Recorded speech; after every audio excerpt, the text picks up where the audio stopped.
Okay, so my friend the Alpha.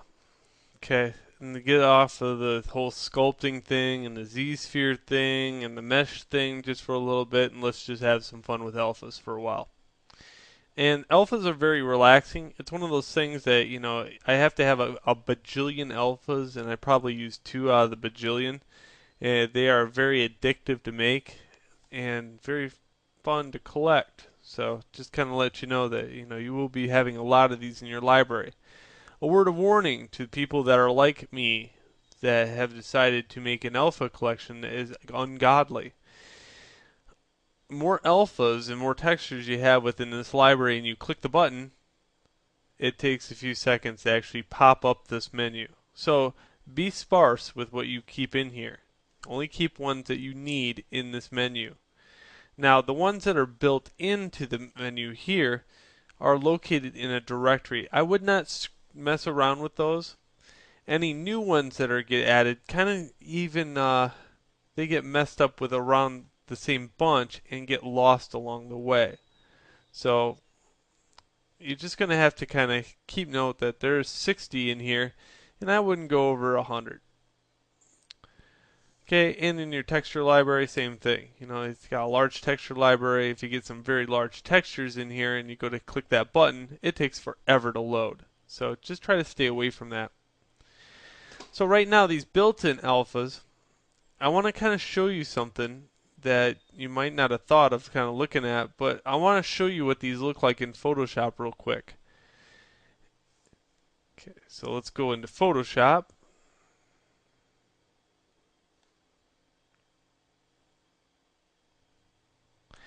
Now, usually when I make an alpha, I keep getting under the impression that it has to be really deep in pixel value. It has to be absolutely huge. Everything. I had that man mentality where, everything has to be bigger and better.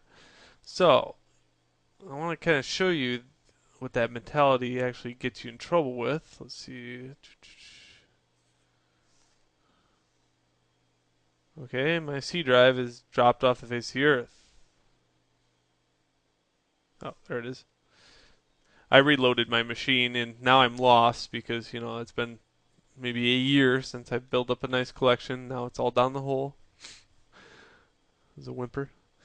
Okay, so Pixelogic, ZBrush 3,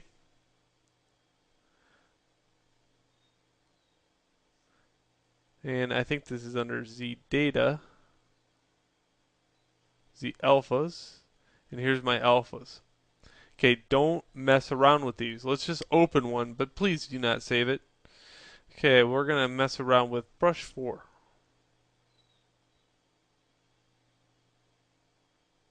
Okay, image, image size. This thing is only 256 by 256. Now, as I said, I came from a very mentality where, I would make a new alpha and it would be like this 2048 by 2048.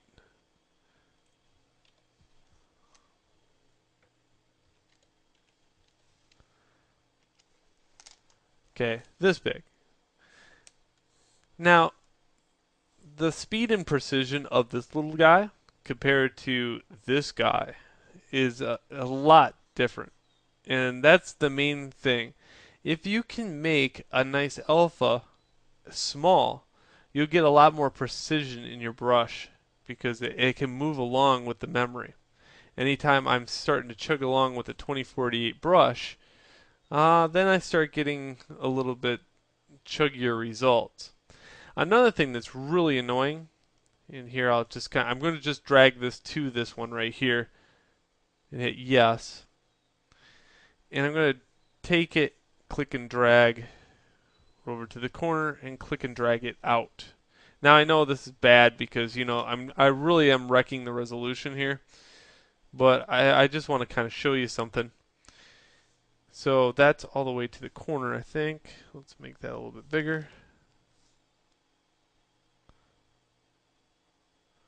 And I'll save this in a spot. I'm going to go save as, and I'm going to save this under my computer, my missing C drive. program files 86, Pixel Logic, ZBrush 3. Now the place I can save is the startup alphas. And I'll call this JSON test. And hit OK. Now this starts beginning the whole, oh, I got a few tests in there, and sooner or later you'll end up with a huge collection of crappy alphas. So just kind of watch yourself. You can fall down that pit very quick. Now I have to restart the program in order for that to work. So I'm just going to import that in. So a lot of paging out to the hard drive occurs at this point, and Pixel Logic, ZBrush 3, Z Startup, Z Alphas, and you get really quick at it. Okay, so let's make something to sculpt on. Make a 3D plane, hit edit, make it a polymesh, and give it some geometry. Divide, divide, divide, divide. Okay. Now, with this brush, let's load this alpha, this JSON test, and you can see that, yes, I am getting some chuggy results with it. It's still working rather well, though, but it is kind of chunky. Now, let's go back to the original brush that it was supposed to be. Okay, a little bit better.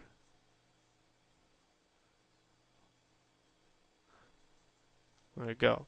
So the point is, you know, they're both a little slow sometimes, but if you zoom in on here, you're not going to see any clarity difference at all. I mean, they're going to be virtually the same no matter what resolution you're at. The only time you're going to see a huge difference is when you have a lot of pixel or polygons to actually sculpt on. Then you might see an insignificant little amount of damage to it that the other one did compared to the one that's low res. So here's my low res one. And a good way to tell this is do a drag rectangle.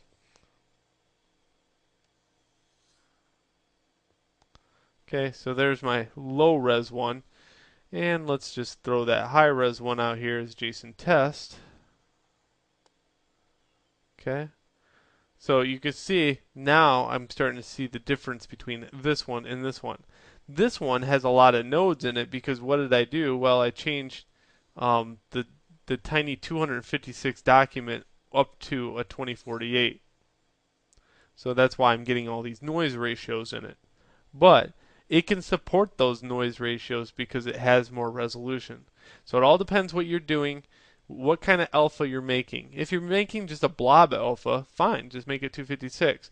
But if you're making like noise from rocks or rust or skin pores, that's when you want to choose a 2048 by 2048. All right, so on with the lessons.